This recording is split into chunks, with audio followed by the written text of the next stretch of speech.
ومنورين يا شباب، والنهارده هنتعلم مع بعض ازاي نقدر نعمل حذف لحساب الايمو. يعني لو حضرتك عايز تحذف حسابك على الايمو بعد التحديث الاخير 2023، الطريقة سهلة وبسيطة، وهتعرف تعمل حذف لحسابك الايمو بطريقة سهلة جدا.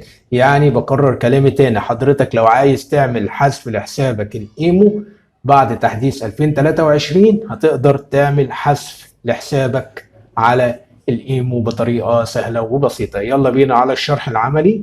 زي ما انتم شايفين كده يا شباب، اول حاجة تكون فاتح حسابك على الايمو. بعد كده تيجي هنا وتضغط على صورة القناة، عفوا صورة الايمو بتاعك، الصورة الشخصية او صورة ملف الشخص بتاع الايمو، هنضغط عليها. بعد كده هنختار حاجة اسمها سيتنجز، اللي هي هتلاقي عندك بالعربي الاعدادات، هنضغط عليها. بعد كده هتختار حاجة اسمها امان الحساب او اكونت سكيورتي، اللي هي دي. تمام، هنضغط عليها. بعد كده هتلاقي حاجة اسمها ديليت ايمو اكونت، هتلاقي عندك ديليت ايمو او ديليت الحساب وكده يعني. تمام، ديليت ايمو اكونت يعني حذف حساب الايمو، هنضغط عليها.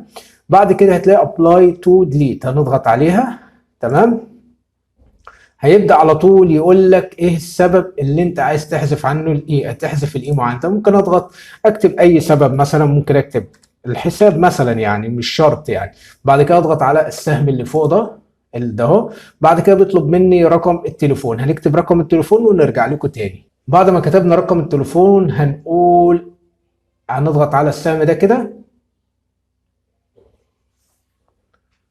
بعد كده زي ما انتم شايفين يا شباب هتلاقيه بيعد تحت. تمام، طالما بيعد تحت كده بعد كده يجيب لك حذف حسابك على الايمو. ثواني لما يخلص هو كده، مع 4 ثواني اهو، بقوا 3 2 1. بعد كده هنبدأ نضغط على ديليت او حذف، هنضغط عليها.